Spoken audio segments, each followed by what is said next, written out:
Jemput minum. Firdaus Ibrahim Apih. Jemput minum. Ada, saya berada dekat Sungai Petani. Masih lagi di Kedah. Taufik Hanafi, ya. Avin Zarel, ya, salam. Oh, daripada Mesir. Anis Arifin. Orang Temeloh pun ada, Fahmi, Muhammad Syukri Jamaluddin, Haris Sarawak. Syahrul Nizam, ini orang selalu bersama dalam saya ni. Bani Tamim, waalaikumsalam sahabat. Ya, waalaikumsalam. Nurul Daud, Mida, Agus Ibrahim, Haris Sunusi, Rentaka, Ahmad Kira. Assalamualaikum tuan. Terima kasih kerana sponsor gelanggang kami. Denford SP, wey. Bila nak booking lah? Nantilah, tunggu abang cari duit sikit lah. Berkenan lah tengok Ford Ranger baru tu. Ejen kereta Ford tu, apa ni, Denford SP tu. Aris, Agus Ibrahim Johor Bahru. Aris, waalaikumsalam. Sihat, alhamdulillah. Yusman Nurakma, minum koko rimba tu. Tak, malam ni saya minum ni lah, kopi handsome. Syahril Muhammad, bila datang Kuala Kangsar, baru je pergi Kuala Kangsar ambil anak saya Muhammad Farhan tu, dia dekat Yusas kan. Muhammad Helmi, bangga dapat bersalaman dengan Sir Khamis malam Jumaat. Oh, alhamdulillah. Rahmah Mak Adam, salam dari Pekan Pahang. Sambil-sambil kita minum dulu. Sally Ilyas, dekat tempat korang, dekat tempat sahabat semua hujan tak? Sini dekat Sungai Petani baru habis hujan. Tadi hujan boleh tahan jugalah, datang macam ribut. Angin kuat, ada lah pokok-pokok tumbang kat, pokok-pokok kecil-kecil tumbang. Dekat tempat tu saya dengar kawasan Kuala Lumpur, Selangor pun hujan juga. Yang saya tak tahulah, saya dengar lah. Tengok, baca-baca kat Siakak Keli semua tu lah. Salam Ukhwah Hanafiah. Muhammad Anwar, terbaik minyak cenuai. Alhamdulillah, Allah yang mengubahnya, kita cuma usaha saja. Ago Green Amra, assalam tuan. Absal macam lain suara. Semalam mengajar silat sekejap. Bayangkan mengajar 150 budak-budak sekolah rendah. Suara tu sampai nak hilang. Oh, hujan okey, salah, okey. Hujan Kuala Lumpur, Hasif kata. Kuala Kangsar, Zul Azrin berkata hujan. Oh, tak hujan, okey. Kopi bila ada stok. Kalau kopi Alhen Semi ada stok kat Shopee saya. Kopi Alhen Semi ada stok. Dekat ejen-ejen pun banyak. Tasik Gelugur hujan dari sebelum Jumaat. Wih, lama. Kota Damansara petang hujan. Dah tu dah ada agak dah. Sebab sini pun hujan. Hujan lebat tadi. Hujan lebat tapi tak lama lah. Angin dia kuat, angin. Alhamdulillah lah, semalam waktu kelas silat tak hujan.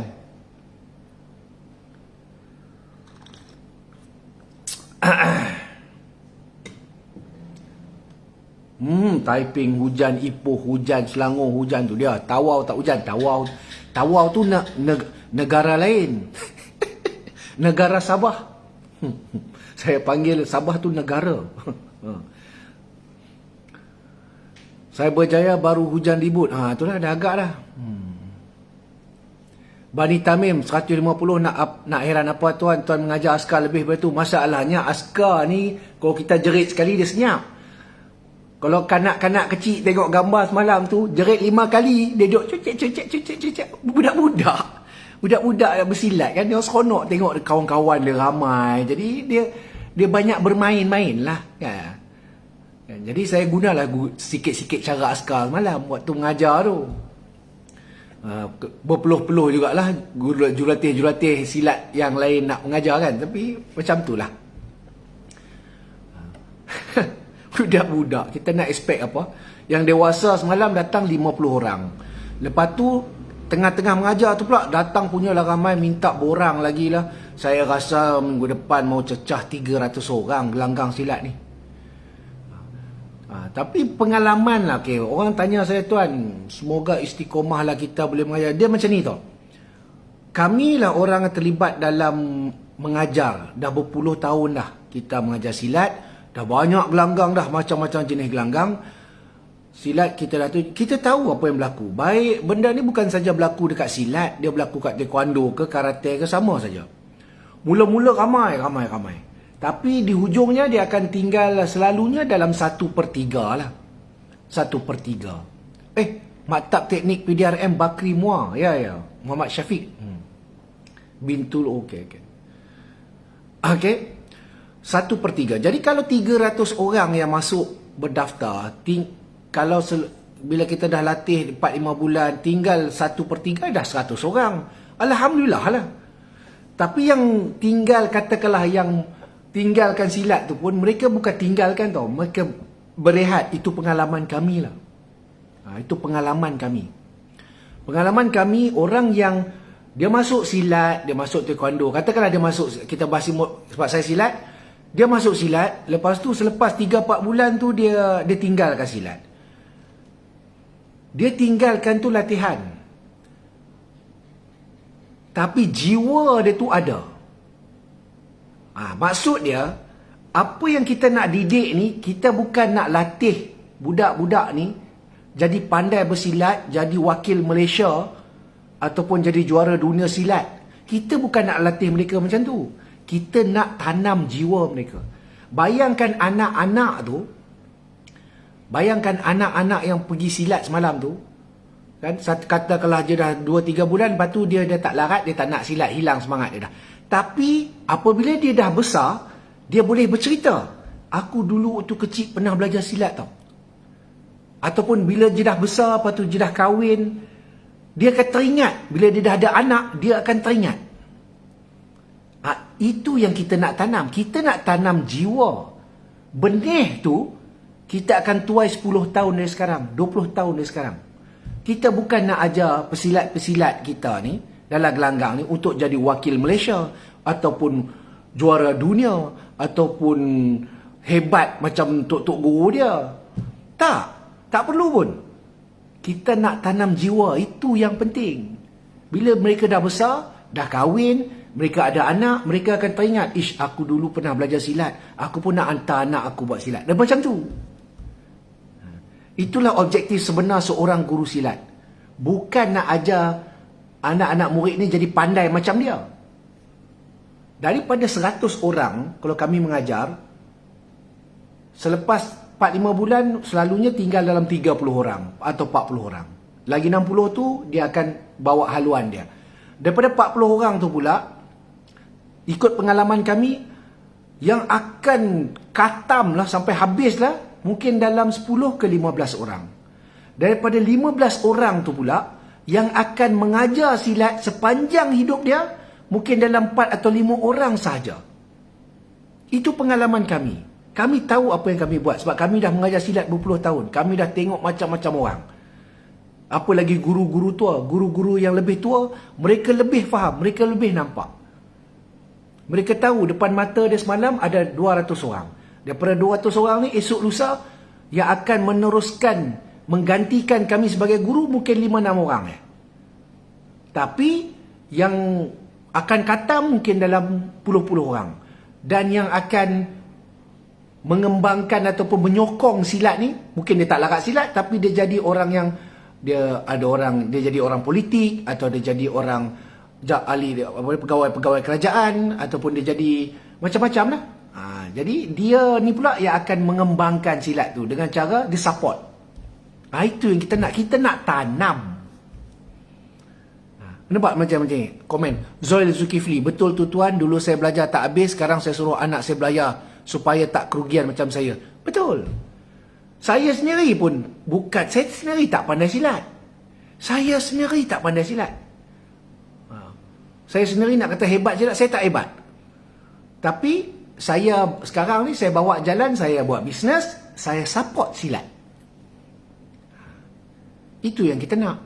Daripada Enal Banjar, salam tuan, berapa lama nak khatam tuan? Kalau kita rajin, kalau kita tak ponteng kelas, kalau kita ikut semua apa yang guru ajar, insya-Allah dalam masa 2 tahun, 3 tahun khatam. Bukan lama pun. Kan? Daripada Fairuz Syuib, betul tuan, belajar silat masa tingkatan 1 dulu. Abah tu mesti dia tinggal Tapi sekarang ni duk cerita ke anak supaya tanam jati diri Melayu. Ini yang kita nak. Kalau orang kata, Allah tuan, biasalah tuan mula-mula ramai, lepas tu tinggal sikit. Kalau orang cakap macam tu, dia tak faham silat. Dia tak faham bahawa silat bukan nak menjadikan orang tu sepandai mat kilau. Bukan kita nak jadikan orang tu sehebat Hang Tuah. Kita bukan nak jadikan dia tu wakil Malaysia pergi ke sukan SEA ke sukan Olimpik. Tidak. Kita nak tanam jiwa. Yang mana hasil dia kita akan nampak 10 tahun daripada sekarang, 20 tahun daripada sekarang. Kerana itulah saya menyeru. Saya menyeru supaya lebih ramai lagi founder-founder produk, ramai orang-orang kaya, orang-orang businessman, support gelanggang. Buat konsep 1 gelanggang, 1 usahawan. Cukup. Ada 10 orang usahawan, 10 gelanggang lah. Kalau ada 100 orang usahawan buat macam ni, dah ada 100 gelanggang dah. 100 gelanggang besar. Itu kalau seorang satu. Kalau saya ni yang bisnes kecil-kecil ni, saya ni bisnes kecil, yang bisnes orang kampung. InsyaAllah saya support dalam 2 ataupun 3 gelanggang yang besar. Kalau gelanggang tu 200 orang, gelanggang sana pun 200 orang, gelanggang sana satu lagi 200 orang, 600 orang yang saya support. Contoh, itu baru saya, orang tuan hutan, bisnes tuan hutan yang kecil. Bayangkan berapa ramai orang kaya yang ada kat tu. Okay? Syarif Muhammad, apa pendapat tuan? Adakah seorang yang panas baran digalakkan belajar ilmu mempertahankan diri? Sangat digalakkan. Nak tahu kenapa?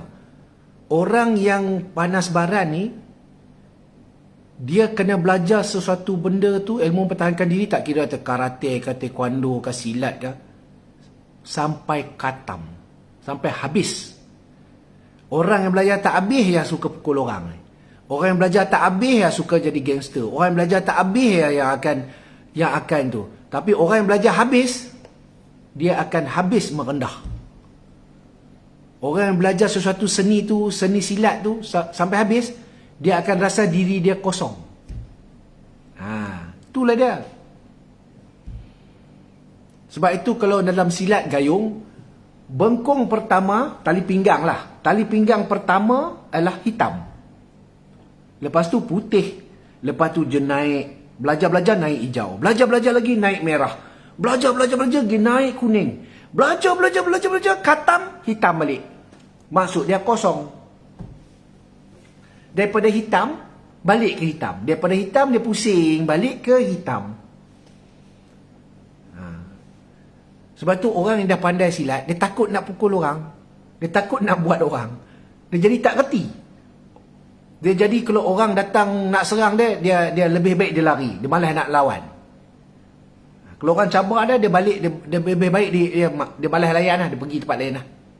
Macam tu. Itulah dia. Okay. Haidar Ahmad Din Haidar. Berapa kos satu gelanggang silat? Tak mahal pun. Kalau satu usahawan tu boleh, katakanlah usahawan, mana-mana boleh support satu gelanggang silat tu sebulan 2,000 atau 3,000 ringgit. Bukan untuk untuk gantikan yuran. Cukup lah. Sebab masalah terbesar kita yuran. Yuran-yuran bulanan ni berat orang nak bayar. Dah susah. Jurulatih tu nak minta ke apa ke, dia orang jadi susah. Kan? Jadi zaman dulu boleh lah. Zaman dulu Tok Guru pergi mengajar silat sampai jauh, naik motor 4-5 jam. Jumpa macam saya punya Tok Guru semalam tu. Cerita Cikgu Ibrahim datang semalam dengan Tok Guru Ibrahim dengan Tok Guru Haji Fadil. Kan?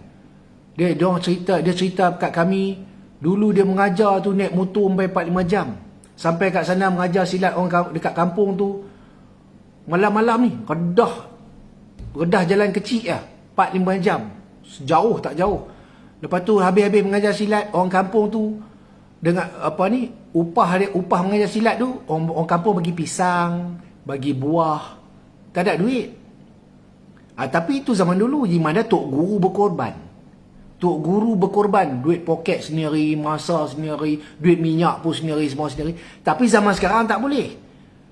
Nak sewa tapak pun nak kena bayar.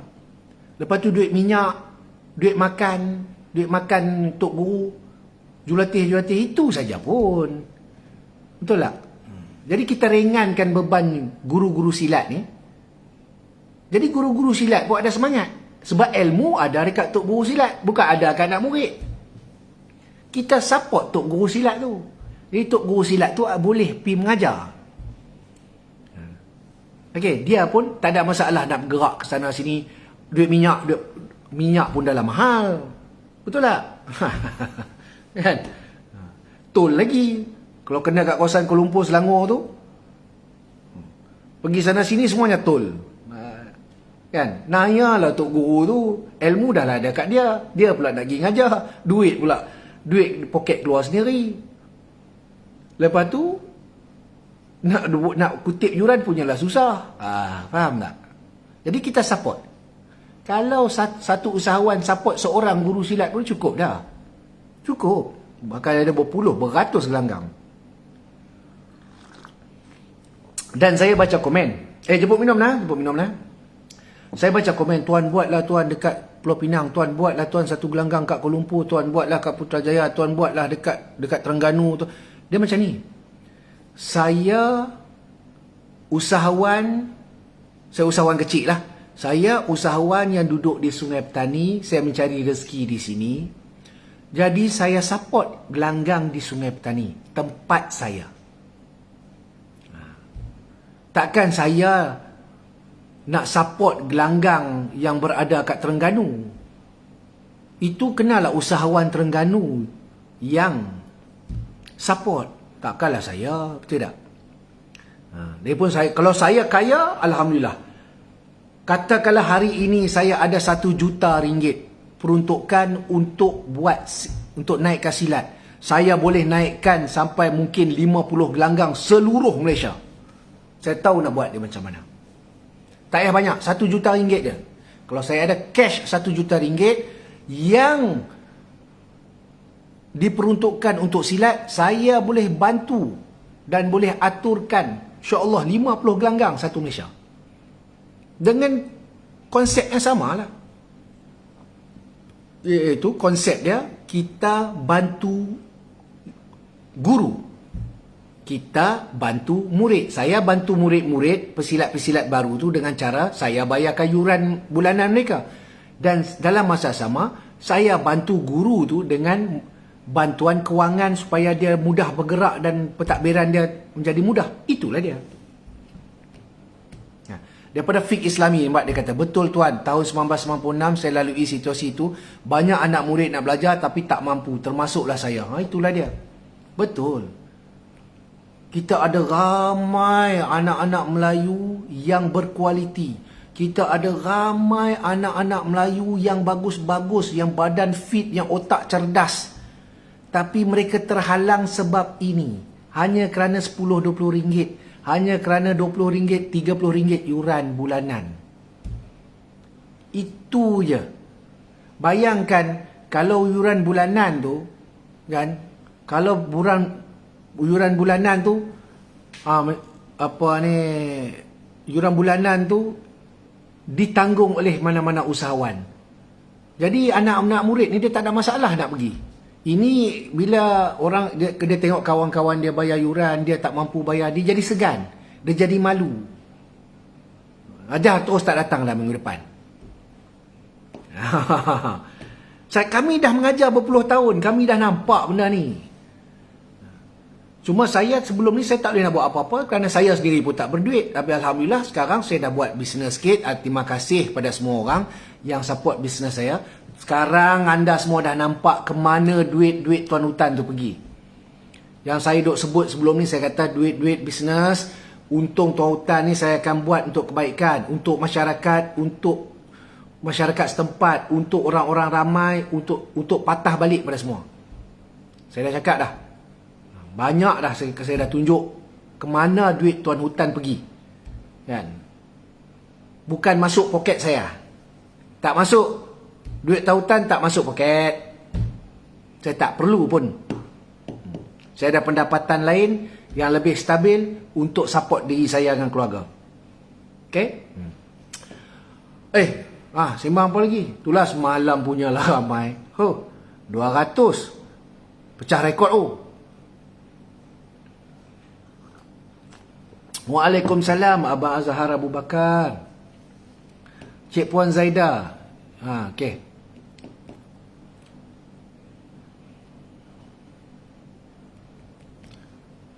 Jemputlah minum.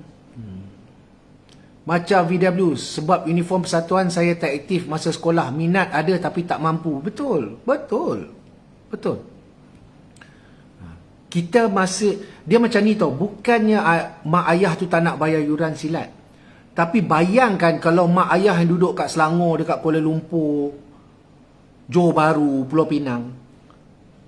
Katakanlah yuran silat tu kena RM40, RM30 sebulan. Yalah memang Tok Guru pun kenalah minta yuran. Kalau tidak macam mana? Macam mana dia nak tanggung? Betul? Tapi apa? Macam mana tu? Dengan buku sekolah, yuran sekolah nak kena bayar. Bayar van sekolah ataupun bas sekolah nak kena bagi. Lepas tu kurikulum sekolah nak kena bayar lagi. Lepas tu silat lagi. Nampak tak? Punyalah banyak tanggungan orang nak kena bayar.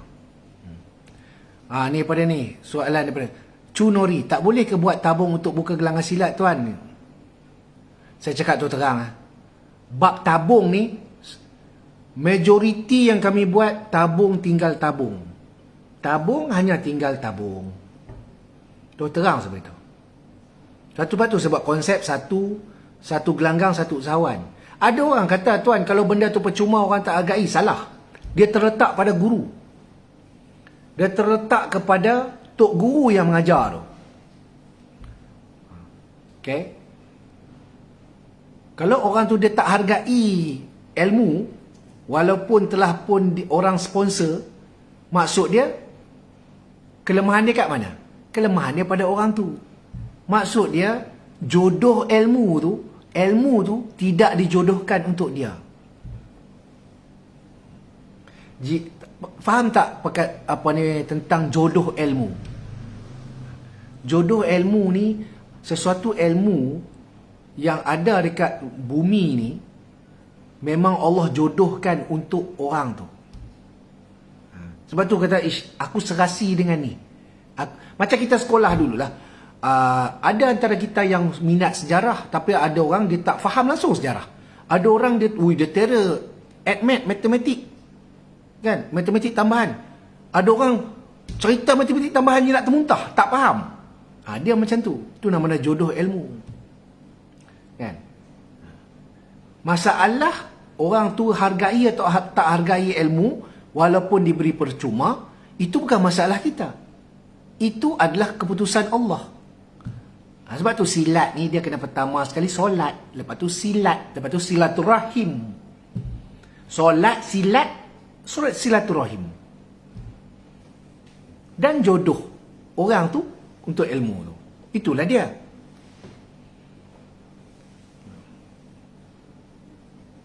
Okey. Lepas tu ikut pengalaman kami, apabila ilmu ni kita belajar apa, tak kisahlah ilmu silat ke ilmu apa ke, kita orang tanya ilmu silat ni berguna lagi tak ke tidak, senang je jawapan dia. Kita ajar untuk bagi badan sihat, kita ajar untuk tambahkan semangat, kita ajar untuk jadikan jati diri macam saya cerita tadi. Lepas tu kita ajar untuk tanam dalam jiwa dia tu, yang kita akan tuai hasil 10-20 tahun daripada sekarang. Dan kita nak ajar diri dia bukan jadi pesilat negara. Kita nak ajar dia supaya dia ada muscle memory. Tahu muscle memory? Ini sains. Muscle memory tu maksudnya, kalau orang tumbuk tu, automatik tangan dia macam tu. Sebab muscle memory tu dah terbiasa. Okey. Itu yang kita nak. Asyik cerita bab silat lah. Cerita bab lain lah. Ada apa-apa lagi nak sembang? Sajalah malam ni sembang-sembang sambil minum kopi. Saya ada dekat Kedah ni. Kan? Malam lepas silat tu, duduklah bertenang kat sini kejap.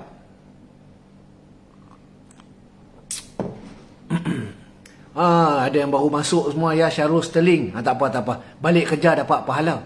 Kerja tu niat kalau cari rezeki kerana Allah, setiap benda kita buat, kerja tu dapat pahala. Ya, solat, silat, silaturahim. Itulah dia. Bab mistik tuan, mistik lah. Mistik besok kot. Besok malam saya nak buat live. Besok malam saya rasa saya nak sembang. Tak, kalau tak besok malam, besok petang kot. Takut malam hujan lah. Kan? Besok malam hujan kot. Tak tahu nak kata lah. Mungkin besok petang kot saya buat live dengan Tok Mat jap. Besok saya nak pergi rumah dia, saya nak sembang-sembang dia. Alang-alang tu kita kutip lah ilmu apa yang ada sikit. Betul tak? Tadi saya pergi rumah Tok Mat. Tapi sebab ada orang, saya segan lah nak. Saya malu lah. Orang Kedah panggil segan. Saya malu lah nak banyak tanya. Kan? Jadi mungkin besok kot. Mungkin besok petang kot ataupun malam saya buat live sekejap. Di TikTok. Di TikTok pula dah kat sini. Anas Amirul live kat TikTok tuan. Saya tak pandai. Saya tahu live dalam Facebook ya. Enal Banjar, pendapat tuan bersilat sekali dengan isim. Itu sebab belajar tak habis.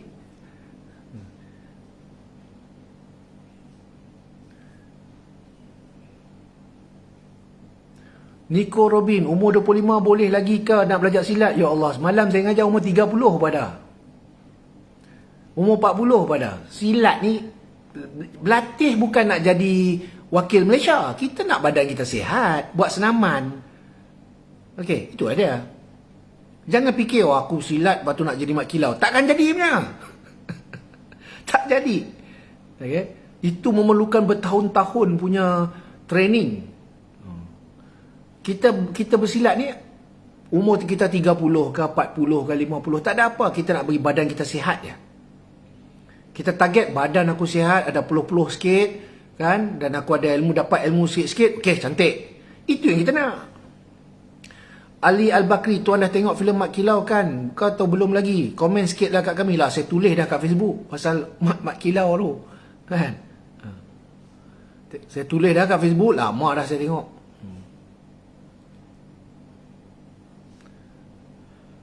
Ni ramai ejen-ejen saya ni. Sedang mengaturkan untuk siapa-siapa yang nak minyak cenuai. Kan? Tu komen-komen ejen saya lah tu. Muhammad Azrin ni ke ejen saya ni. Siapa-siapa yang nak minyak cenuai tu, kontak lah. Ibrahim Abdul Halim, tuan boleh keluar produk cuci paru-paru untuk perokok tegar. Bukan tak nak keluar, kan itu ada pokok, astagfirullahalazim. Susu kencana ungu untuk tu susu apa dah? Apa nama pokok ni? Dia hujung dia nabi apa benda? Allah. Yang tu kami dah ada. Itu memang untuk cuci paru-paru. Tapi masalahnya kita bagi benda tu pun, tapi seokok dah berkepul-kepul juga. Kenalah berhenti dulu. Air susu Nabi. Aduh, punyalah banyak akar kayu dekat Gunung Jerai tu. Saya pun dah lupa nama dah. Okey, air pokok susu Nabi dia panggil. Sinar Abadi, minyak cenuai alam gaib ke tuan? Tak, duduk kat alam kita. Jangan risau. Okey. Duduk kat alam kita. Norafini, saya Norafni, salam tuan, tak ada plan nak buka gelanggang silat di Sabah, teringin nak belajar semula. Silat dekat Sabah ada. Dekat Tawau. Kalau silat gayung yang besar dekat Tawau. Yang kat lain saya tak berapa tahu. Tengoklah, cuba cari silat gayung Tawau. Okey. Dan bukanlah, takkanlah saya pula nak buka silat dekat sana, betul tak? Dia memerlukan kos, duit. Saya bukan orang kaya, bukan jutawan. Bukan macam sekaya Datuk Ali Syukri ke Datuk Sri Vida ke. Saya tak kaya macam ni orang. Kalau saya kaya, saya buka banyak gelanggang dah. Satu Malaysia. Tapi saya tak banyak. Muhammad Ali Hasani, tuan Camp 16 Melayu. Dulu. Unit pertama saya. 16 RMD. Kem Desa Pahlawan. Saya duduk situ sebagai ketua pelatun. Lepas tu waktu latihan buat USIS, lepas tu buat IO, lepas tu Komuniti Cali, ketua pelatun komuniti. Muhammad Al-Amin Masra, silat apa yang Mat Kilau bawa tuan? Okey, kisahnya nanti saya tulis kisah dia tu. Okey? Saya tulis kisah dia. Dia silat ni, dia nama tu berlainan, tapi dia punya asal usul ataupun teknik-teknik dia, kita panggil teknik lah, buah-buah dia banyak kesamaan. Nama saja berlainan. Okey? Sebab itu bila Datuk Mahaguru Mia Abdul Rahman dengan Datuk Majid Gayung, Datuk Majid menghadap Mat Kilau waktu Mat Kilau masih hidup, buat persembahan silat. Mat Kilau kata, inilah silat dia belajar dulu. Nampak tak? Inilah dia. Itu nanti biar saya tulis. Kalau saya bercerita tu biar saya tulis bagi benda tu faham. Ada orang tulis dah.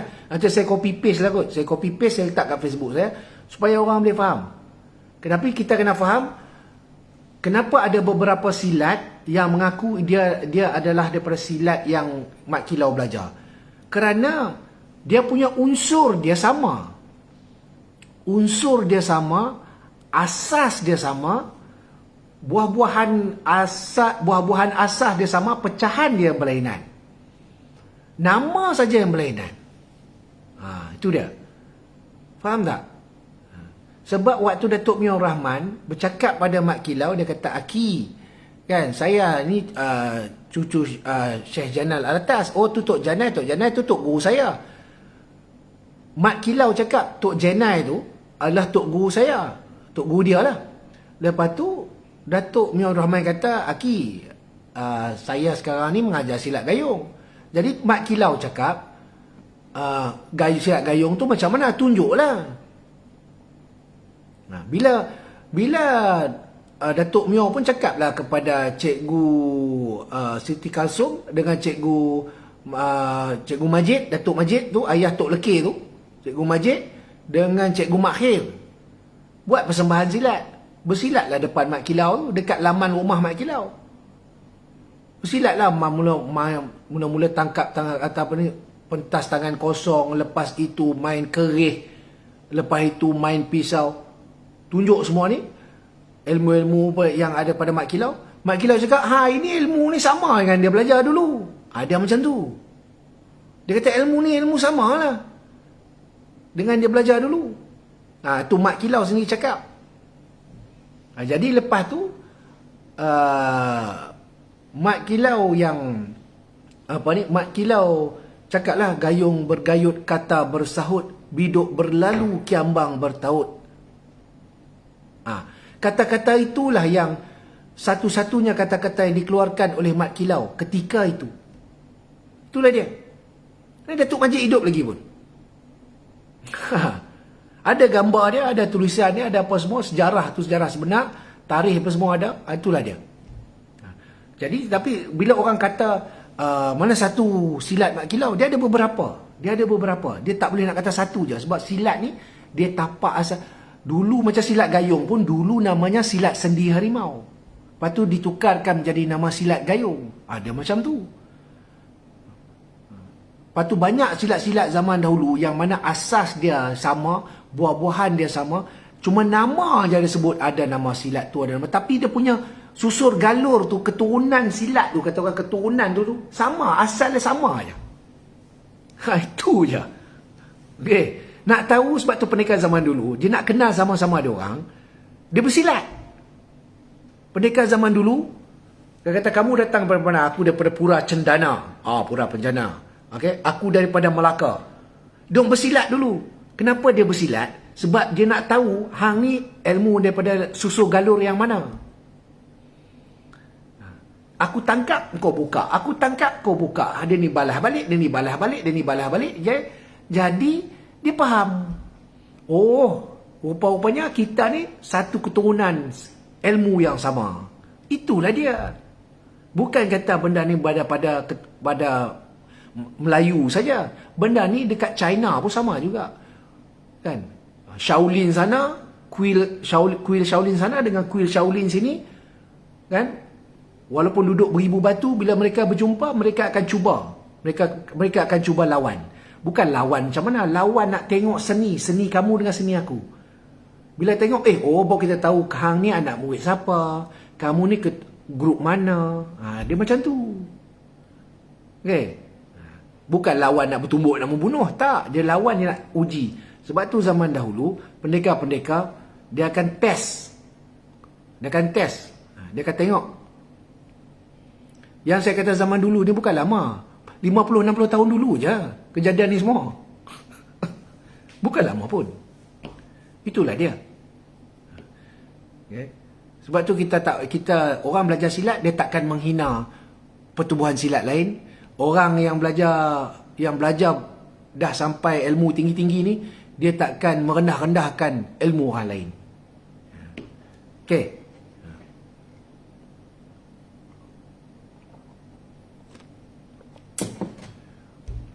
Saya pegang satu je. Bruce Lee pernah cakap, aku tak takut pada orang yang belajar 1000 jenis tendangan. Tapi aku takut kepada orang yang belajar satu jenis tendangan sebanyak 1000 kali. Nampak?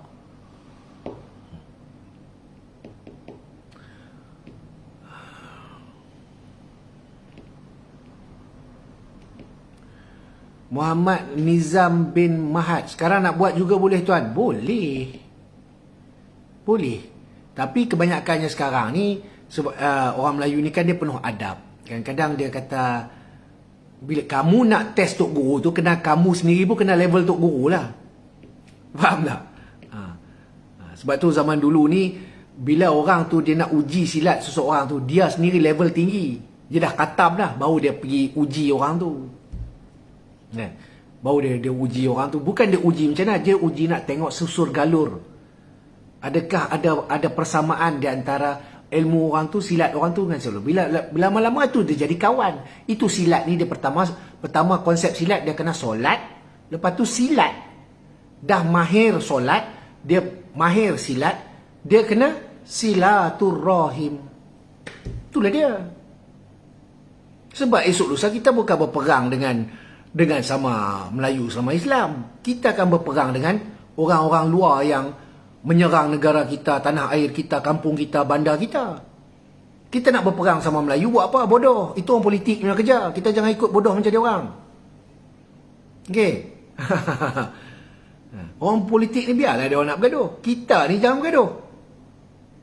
Ni daripada Muhammad Zamzuri. Apa itu ibu gayung tuan? Ikut ilmu yang saya belajar. Ibu gayung ni mudah je. Kena faham apa itu gayung dulu. Ini dalam sikit lah. Dia dah masuk ke tarikat lah sikit. Tarikat, hakikat makrifat ni. Okay. Ibu gayung tu Al-Fatihah. Ibu Al-Quran adalah Al-Fatihah. Ibu gayung pun Al-Fatihah. Gayung tu apa? Gayung tu manusia. Okay. Okay. Okey, daripada Muhammad, kenapa Cunai Raja tak dapat nak rilis? Dia besok biar Tok Mat cerita. Bukan tak dapat rilis. Kan? Bukan. Tapi biar Tok Mat cerita. Encik Koceng, tuan, betulkah pendekar zaman dahulu guna tenaga dalam? Macam mana nak guna? Sebab itulah apabila zaman berubah, ilmu-ilmu ni banyaknya pendekar-pendekar ni dia bawa ilmu-ilmu ni masuk kubur. Mati bersama dia je. Kerana dia tahu susahnya orang tu nak memegang amanah ilmu-ilmu tu. Itulah dia. Susah. Kan? Biarlah dia tanam. Jadi dia lebih, sebab tu sekarang ni orang panggil silat konvensional lah. Mengajar silat ataupun belajar silat cara konvensional ni, kita lebih kepada menanam jati diri, membagi untuk jaga kesihatan. Lepas tu untuk untuk dapatkan muscle memory. Bukan kita nak latih orang jadi juara Malaysia, jadi pendekar semua. Tidak lagi dah. Kita nak tanam jiwa. Itu je. Syahrul Sterling, cerita pasal hang tuah pula tuan. Ada orang kata dia tak mati lagi, dia masih bertapa. Kita tak tahu. Wallahu alam bisawab. Kita tak tahu. Right? Anak Jatih, kes hina Islam tuan, mohon pendapat. Islam dihina sejak Nabi Muhammad sampai ke hari akhirat. Dan yang saya tahu bahawa orang akan sentiasa menghina Islam daripada dulu sampai sekarang, dan saya tetap berpegang bahawa hukuman orang menghina Islam adalah bunuh. Hukuman dia adalah hukum bunuh. Kan? Orang menghina Islam ni. Jadi kita boleh meluahkan rasa tak puas hati, tapi kita tidak ada kuasa untuk membunuh kerana kita bukannya khalifah. Kan? Hanya khalifah je boleh menjatuhkan hukuman bunuh. Kan? Khalifah je yang boleh isytiharkan perang. Jadi oleh kerana dalam sistem kita ni tidak ada perkara begitu, hukuman mati untuk orang yang menghina Islam ni tak wujud. Jadi yang akan jawab nanti di akhirat bukan kita. Yang akan jawab nanti di akhirat adalah ketua-ketua agama Islam lah. Yang sultan-sultan lah. Jawablah depan Allah nanti. Allah jawab depan Allah. Mufti-mufti nanti kenalah jawab depan Allah. Kan, pengarah-pengarah Jabatan Agama Islam kenalah jawab depan Allah nanti. Kenapa kamu tak tegakkan hukum Allah apa macam tu? Kenapa? Itu bukan kita. Kita tak jawab. Kita tak jawab. Kan? Jadi tapi kita kena pegang bahawa jika apa hukum dia dalam Islam yang sebenar, dan adakah kita bertanggungjawab untuk hukuman tu. Okay?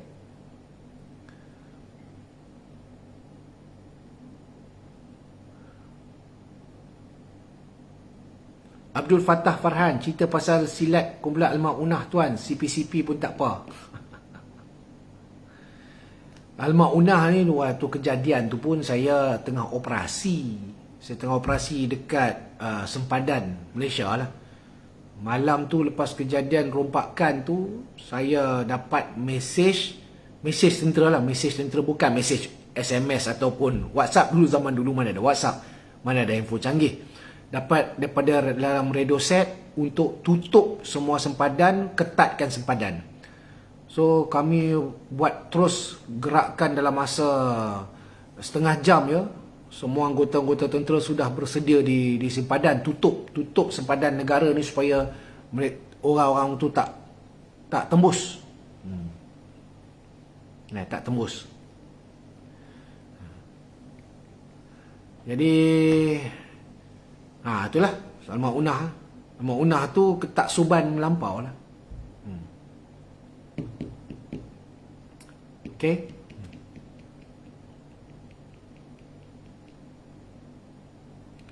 Minum lah.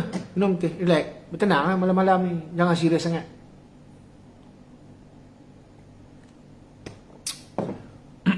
Al-Ma'unah tu macam mana yang kamu tengok dekat buka YouTube lah. Tragedi Al-Ma'unah kan ada tentera darat keluarkan satu video panjang kat 40 minit ke 1 jam. Tengok video tu, best. Dia lakonkan semula. Sebiji macam tu lah jadi dia. Itulah dia. Arif, adakah salah bagi seorang dikatakan mendapat ilmu solat dari alam bunian? Saya rasa kitab-kitab solat ni lebih banyak berada dekat dalam perpustakaan negara dan juga banyak dekat pejabat-pejabat agama manusia. Pasal apa nak belajar dekat bunian pula? Kan? Jin belajar dengan manusia. Okay. Nabi Muhammad tu kan manusia. Jin belajar Islam daripada Nabi Muhammad. Kenapa kita pula lagi belajar balik dengan jin? Betul tak? Okay. Syahrul Sterling, tuan pernah cuba lawan idola saya Cikgu Jebat. Itu tok guru saya. Kan?